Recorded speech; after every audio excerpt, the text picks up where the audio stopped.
Hi everyone, I'm Megan Holt, the Executive Director of One Book, One New Orleans. And if you're watching this on YouTube, I most likely don't have to tell you what One Book, One New Orleans is in its entirety. So I'll just say that we select one book, we encourage everyone in the city to read the same book at the same time, and we bring everyone together through programming around that shared reading experience. And part of the programming for 2023 is this amazing partnership with Ogden Museum of Southern Art. The book this year is Maurice Carlos Ruffin's collection of short stories, The Ones Who Don't Say They Love You. And the stories have some really beautiful connections with some of the pieces hanging here in Ogden Museum. So before we get rolling, I just want to do a couple of thank yous to Michelle Pontiff, Ellen Balkin, and especially Tracy Washington Taylor, whose idea it was to put art and literature in conversation.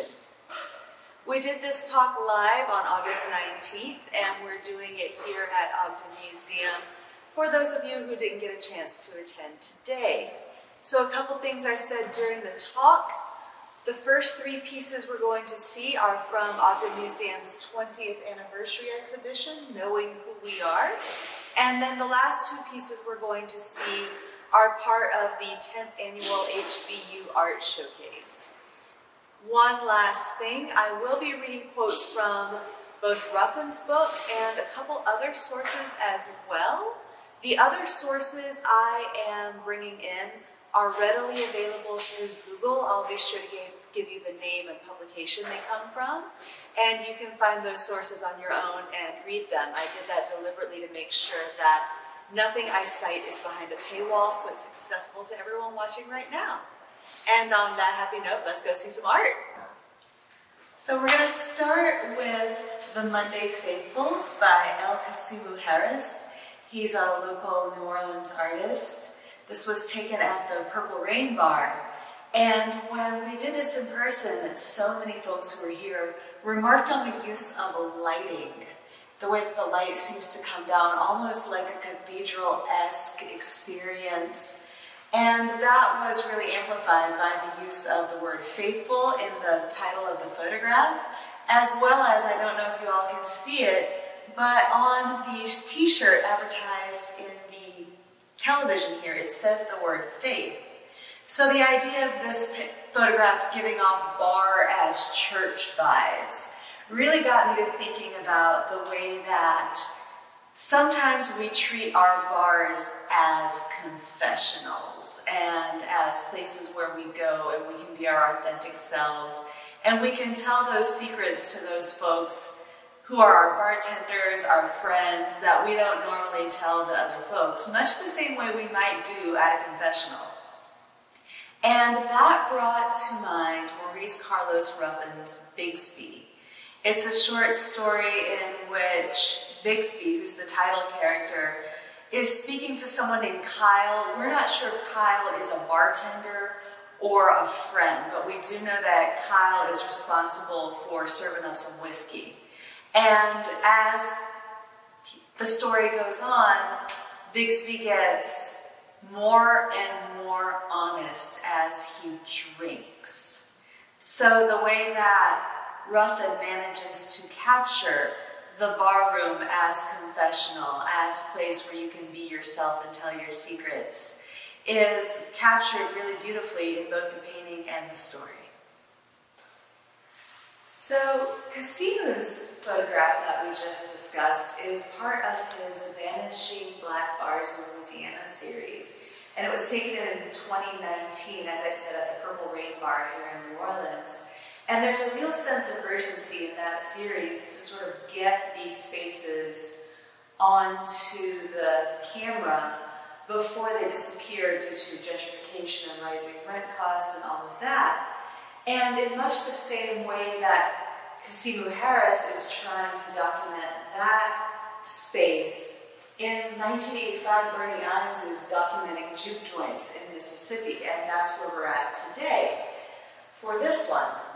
So when I first looked at this painting, what really drew me to it was it reminded me so much of one of Ruffin's stories, but we'll get to that in a second. I walked up close to this painting and I looked at the wall what's written on the wall of this painting. It says, "True love, jute rug versus hurricane, too cool to be forgotten." And I almost fainted because I love Lucinda Williams. And I've been seeing her live for years. I've probably seen her about 20 times now. And when she sings this one song called "Too Cool to Be Forgotten," she talks about Bernie Adams' photograph from the stage and says, "I saw the words on the wall and it became the inspiration for the song." So I knew of this photograph before I'd ever seen it. And it wasn't until I saw the writing on the wall that I literally realized I've been looking at the photograph she's been describing from the stage for years. So for me personally, I feel like this photograph brings all of the things I love together, because it brings together books, it brings together photography, it brings together music. And we're going to talk about how it relates to Ruffin's story. So one thing you see is the word hurricane on the wall. And that brings to mind for me Ruffin's story, The Pie Man. He doesn't actually say a date in that story. There's actually only one story where he gives a particular date for the setting. But we can infer it's around 2008 because in the story, the main character, who goes by the nickname Baby, helps his dad, maybe it's his dad, we're not sure, but his father figure, who goes by the Pie Man, start to demolish some of the spaces that were destroyed in the big storm in 2005, Hurricane Katrina, right? So we can infer, he said the storm about 3 years ago, that this is set in 2008. So that word hurricane, both here and in the story, really bring these two into conversation for me.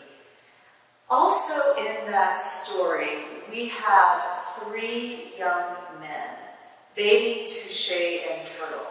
And they hang out together all the times. They call themselves the Mighty BNK, the Mighty Black Ninja Crew.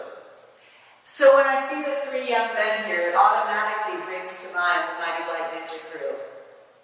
And what really struck me, and this is something that the folks who were here in person picked up on as well, is that one of the young men in this photograph, this one right here, looks significantly younger than the others. You see this one, if you go and zoom in, this one's growing some facial hair, he has a little mustache. This one, the shoulders are broad, much more like an adult.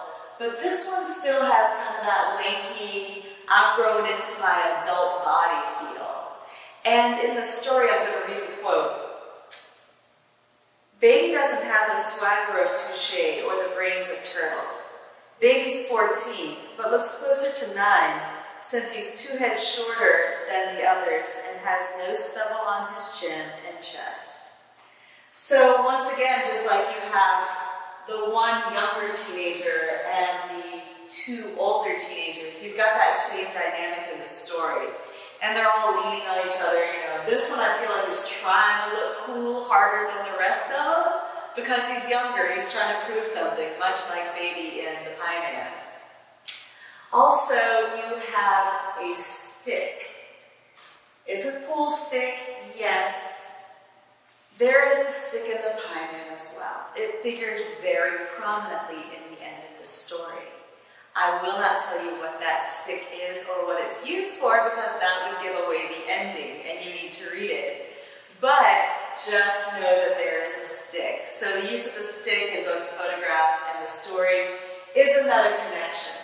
So also you see that they're in a juke joint, and one of the folks that was here in person remarked, they look a little young to be in a juke joint. Which for me brings to mind the fact that Baby, Turtle, and Touché are often in places they are not supposed to be as teenagers. So you see that act of transgression going into these more adult spaces that are normally blocked off and forbidden in both the story and the photograph as well. So here we've moved on to William Claxton's 1960 photograph called Second Lines with the George Williams Brass Band. And when we did this in person, someone said, you can tell it's 1960 or thereabouts because of the car. It looks like a car from the 60s. But other than that, this could taken anywhere, anytime since the second line tradition started, really. It looks like it could have been 2023 just as easily as it could have been 1960, with the exception of the car. And I think that brings to mind the epigraph of Ruffin's book. It's a quote from Ellis Marcellus, and it says, "In New Orleans, culture doesn't come down from on high, it bubbles up from the street." And the second line tradition has been so much about not the folks at the center, but the folks celebrating in the streets. And I think that Claxton captures that really well, right? Because you see the band, but they're in the background, because the real show is right here on the sidewalk.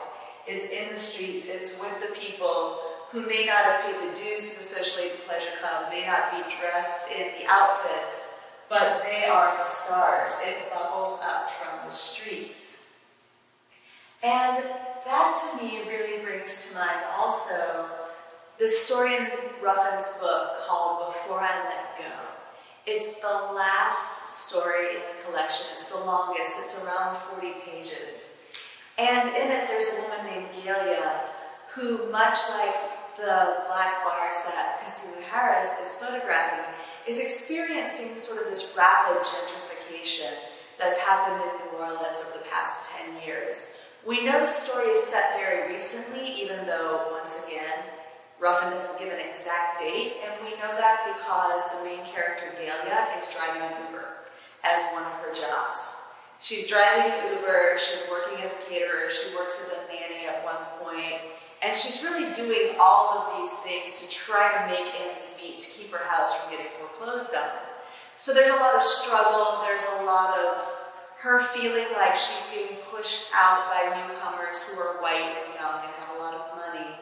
But there are two moments when Galia goes to second lines. One is when she's with her girlfriend, Derica, and it's when she sees Derica with the handkerchief in her hand and the daiquiri in the other, that she says to herself, "That's a real New Orleans woman. Can't nobody fake that."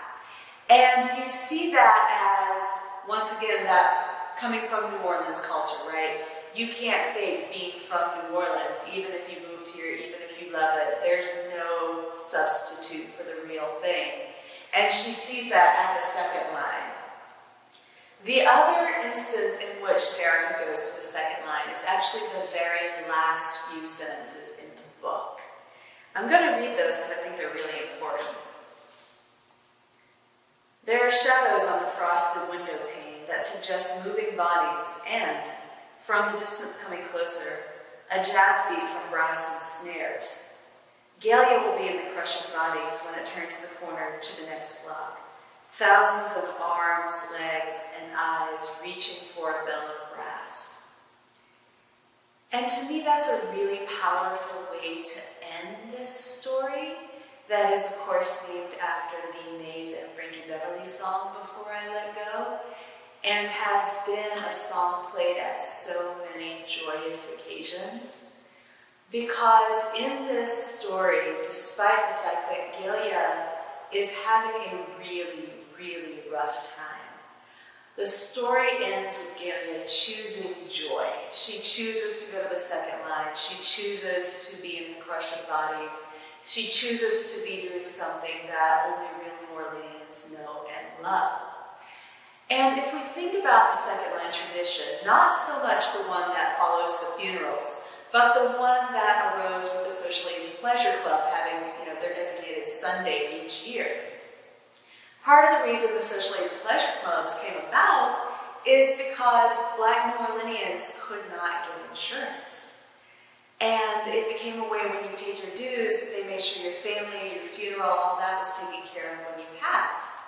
So the second line grew out of this tradition of having to find a way to do things and resist when you were not allowed to be a part of sort of a dominant, powerful infrastructure. And that idea of resistance, when you're told that you are an outsider, is so much entrenched in this idea of actively choosing joy. I'm going to read you what Shantae Joseph said in British Vogue in July of 2020. She said to resist the omnipresent, intrusive, and pervasive nature of white supremacy, we must also allow ourselves to be rebelliously joyous. Where society has told us to be quiet and that we're too loud and too different, it is an act of resistance to revel in the joy that they have spent much of history trying to take away from us. And in the story, you actually see a New Orleans musician being told he's too loud when he's a music instructor and he's been playing outdoors for years, but the new neighbors don't want to hear it. So that idea of being told you're too loud, you're too different, be quiet, and Galia resisting all of that at the end by choosing joy is an act of absolute rebellion on her part, even though Ruffin never says that. So we are here now at the 10th annual HBCU Art Showcase exhibit that's presented by the New Orleans, Louisiana chapter of the Lynx Inc. And we're here because in Ruffin's book, he makes a point to include the voices of folks who you may not have ever seen in literature before. And there are a lot of young narrators under the age of 18 in this collection. So while these artists are a little older than the age of 18, right, they are students at local HBCUs, this may be the first time they've really shown their art to the world and displayed their voices. So we felt like it was really important to put the younger artists in connection with the older, more established artists in order to keep with the spirit of Ruffin's book. So that's why we're down here in the HBCU Art Showcase. And we're going to go to this photograph by Dania Boykins. It's from 2023 and it's titled, I Got It From My Mama.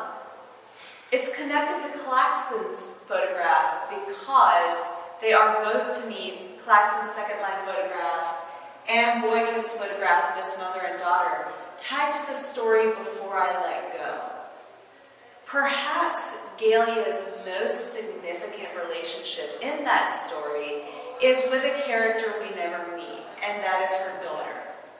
Her daughter has gone to private schools her whole life, and now her daughter is in Japan teaching English. And her daughter is happy. She says on a scale of 1 to 10, she's a 10. And she is living her best life. So Galia is really trying to shield her daughter from all of the difficulties she's currently having.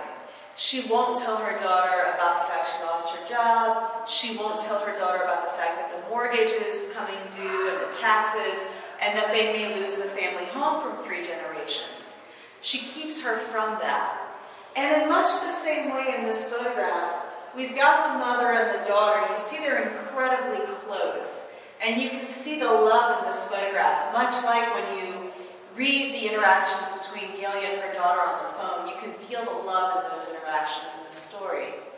But more importantly, look at how the mother is in front of the daughter in this photograph. The mother shielding her daughter, right? If you want to look at the daughter, she's there standing between the viewer and her child. That act of protection, of making sure no harm comes, that if you want to get to my kid, you've got to go through me. That is so much the same protective nature that Galia has with her daughter when she protects her from the difficulties of daily life in New Orleans. And as a mother myself, this is the photograph that to me just resonates the most, probably of this entire talk. All right, so here we are at the first non-photograph of this whole exploration of literature and art in conversation with each other. This is a 2023 statue by Kyle Salandi titled Memorialize. And it actually relates to 2 stories in Ruffin's collection. The front relates to one story, and then the sides relate to another. So we'll start with the front. And the front, to me, is emblematic of Ruffin's story, Cesare Pittman, or A Negress of God. It's the only story where you actually do get a year for the setting. It's set in 1866. Cesare Pittman, who's the narrator, is a formerly enslaved woman but she makes a point throughout the story to say, I bought my manumission. I was free. I've been free for 5 years.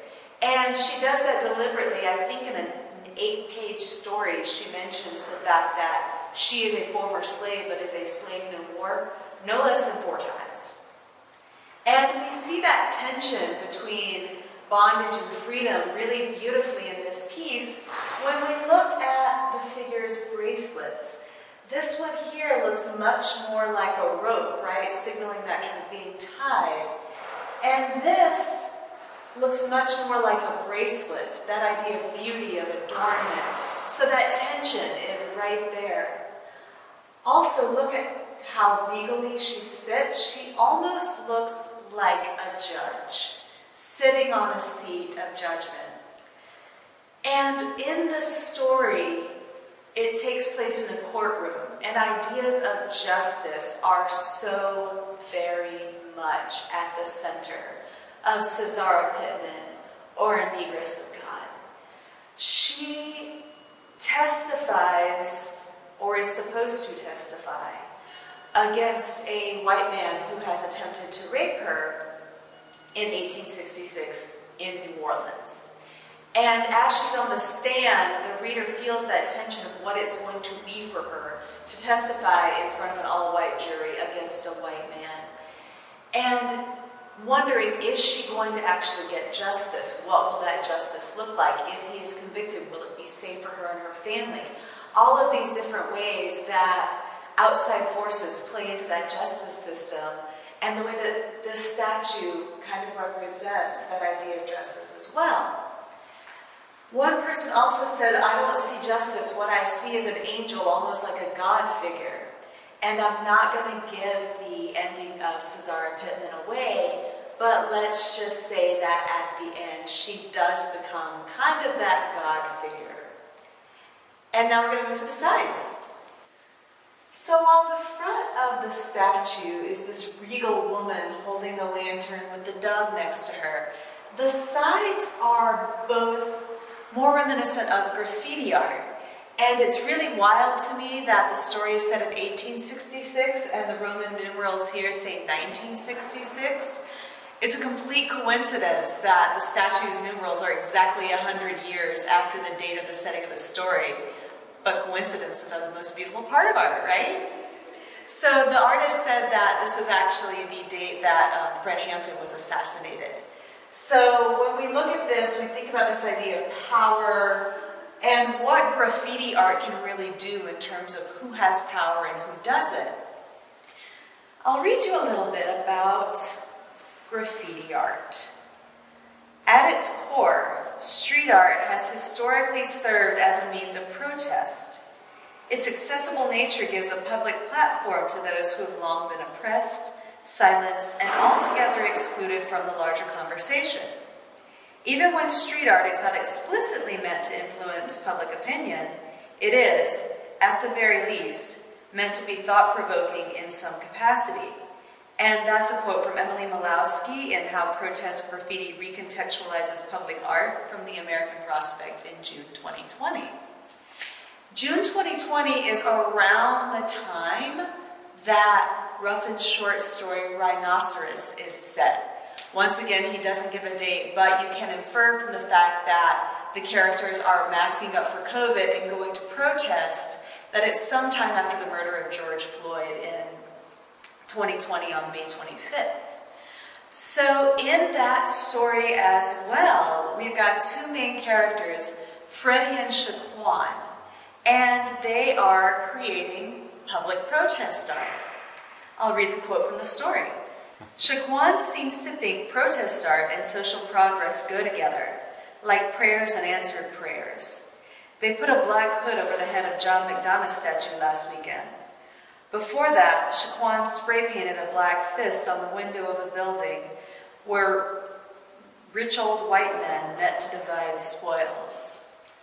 So just like in this piece, with this idea of power and protest coming together, you see that in Ruffin's story as well. And now we're going to move to the other side of Solandi's statue. All right, so here you have the other side of Solandi's statue. And what we have here, we've got the word glory, and then on the other side we've got the word power. So thinking about how protest art can almost be a religious experience for those of us who've come to appreciate it. Also in the other side we had what I think was Fred Hampton, if not it was definitely he was assassinated. And here it looks like we've got a picture of Jesus. I see a crown of thorns.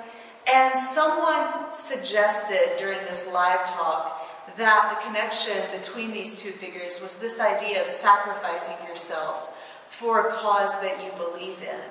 And the way that those figures that make that sacrifice become almost mythical to us.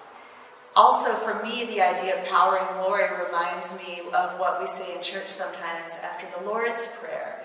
We say, "For thine is the kingdom, the power, and the glory forever," which harkens back to Cesare Pittman, the last line of that story. Once again, not going to tell you the context because I don't want to give it away. The last line is, "I'm his Lord tonight." So who we pray to when we pray, when we ourselves become gods, that's all sort of brought up in this statue.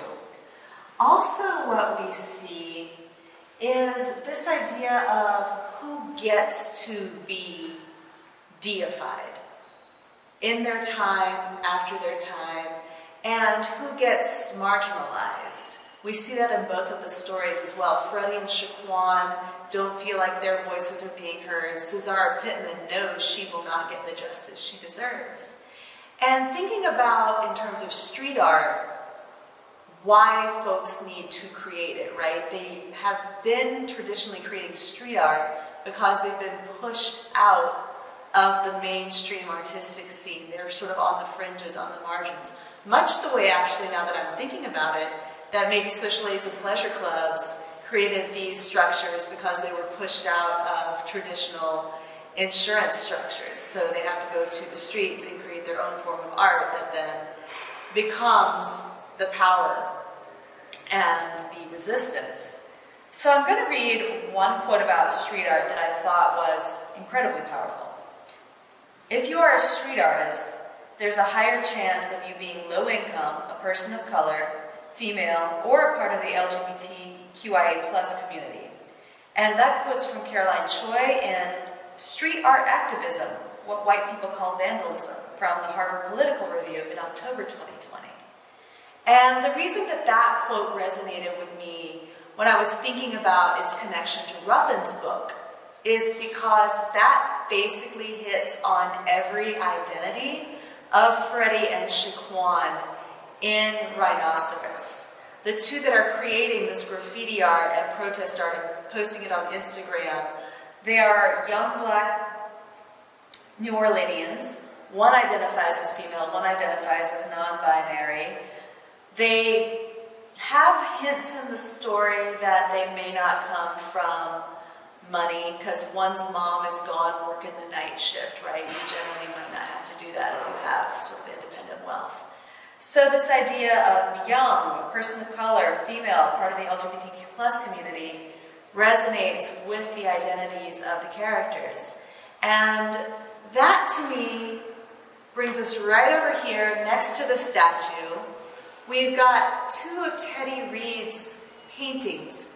This one is untitled, and this one's titled Money, Money, Money. And for me, when I look at these two paintings, what I see are Freddie and Shaquan. We've got Freddie, who's more non-binary. She actually wears glasses in the story. She's got short hair. And then you've got Shaquan. She's got the longer hair. So now I cannot read Rhinoceros without thinking about these two images. These are the characters I see. It's almost like Teddy Reed brought these characters to life.